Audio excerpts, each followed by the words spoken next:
And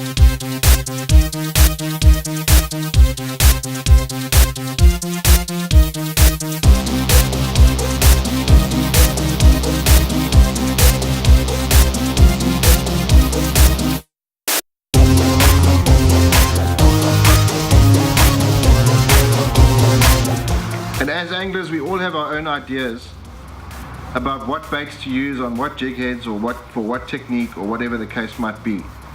But a lot of guys that are just starting out don't actually understand the intricacies of the various techniques. So I just thought I'd show you a couple of basic baits that work with the respective jig heads.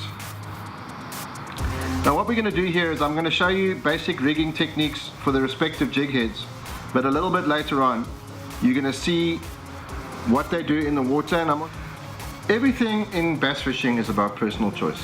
So whether you like to use a bait caster or whether you like to use a spinning reel, it's entirely up to you.